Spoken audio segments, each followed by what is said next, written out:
Now to our series, Flipping the Script, featuring people on screen, on stage, and behind the scenes, shining a spotlight on diversity. Enter James Ijames, the Pulitzer Prize winning playwright. His smash hit show, Fat Ham, is on Broadway and is looking to win big at this Sunday's Tony Awards. I think my uncle had my father killed. Yeah! Now my father wants me to kill my uncle. Split him open! Like revenge? What are you gonna do? I think I'm gonna kill someone. Do it. Whoever it is, do it. You want some help? You're intense. I'm expressive. The secret is the As you may have guessed, the play is a modern take on Hamlet, but instead of taking place in Denmark, it's set at a family barbecue in the South. And for more on this, we are joined by the man behind Fat Ham, James Ijames. Thank you so much for being here. I want to call you James Ijames. That's what everyone wants to call you, I'm guessing, right? My whole life. Congratulations on the Pulitzer Prize. Fat Ham is nominated for 5 Tony Awards, including Best New Play. How exciting is it to receive these accolades? It's so exciting. It seems like the most beautiful cherry on top of a really great year that started with the Pulitzer. I'm just overwhelmed by it all. So I'm elated. When people ask me what it's about, I say it's a very modern take on Hamlet. That's probably an oversimplification. How do you describe the plot to folks? I say that it is about a guy named Juicy who's kind of like Hamlet, who decides that he doesn't want to die. And so he figures out how to not die. That's a good way to put it. I mean, this is at the center of this is a black queer character.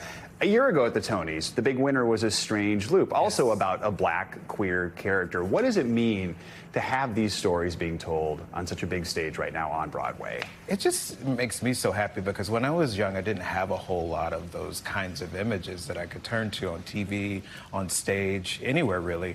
And I'm glad that there are more things like that for young queer people in the country who are looking for a mirror to look into to say, oh, that's me.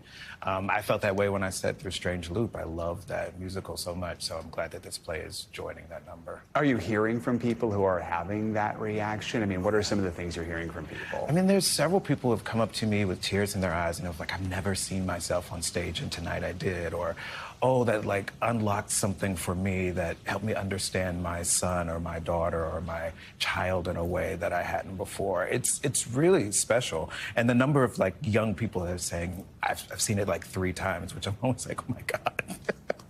When you hear that, what's your reaction? I just want to like, you know, hug them and tell them thank you. It just means so much to me that something that I wrote is like meeting people and they're being moved by it. It really is the best feeling. It is so great to hear that response. At the same time, I think of the fact Strange Loop won all these accolades last year. It's closed now. You had Ain't No Mo, which was a story that focused on blackness, on queerness. It didn't even last a month, even though it got all this praise. What do we need to do to make sure that not only these shows get to Broadway, but that they stay open and more people see them, do you think?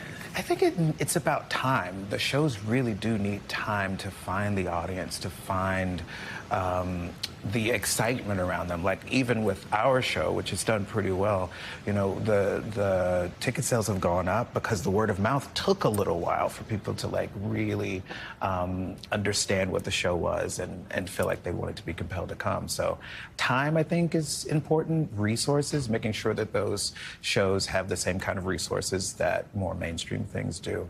I think those are the 2 big things that would make a big difference. Which is hard on Broadway because the margins are so yeah. slim and it's hard to keep a show open. But Yeah. if we can, great things can happen, right? Yeah, it's worth the challenge. What are you working on next? What's the big project for you? I have a couple of commissions that I'm finishing up, and I have been working on a musical with some collaborators for a while, where I'm co-writing the book. But I'm always writing about 3 or 4 things at any given moment and researching other things. So that's kind of what I got going on right now. How exciting is it to work on a musical after doing a traditional play? Is it a huge difference, or do the same skill sets apply pretty well?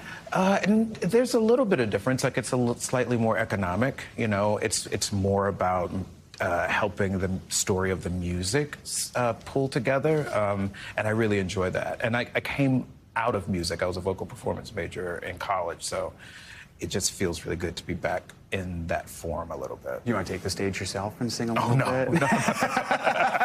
You're like, no, we're going to save that Yes. for the very skilled performers. Yes, people who are, gifted with that. And one of your performers is also nominated for a Yes. Tony. How excited are you for her? Yes, the divine Nikki Crawford. She's amazing. This is the second play of mine she's done, and she's just very dear to me. She understands the craziness that is my brain like nobody else. Thank you so much, James Ijames. Congratulations on all the accolades. Wishing you the best of luck at the Tony Awards this Sunday. Oh, gosh, thank you so much for having me. Thanks for watching our YouTube channel. Follow today's top stories and breaking news by downloading the NBC News app.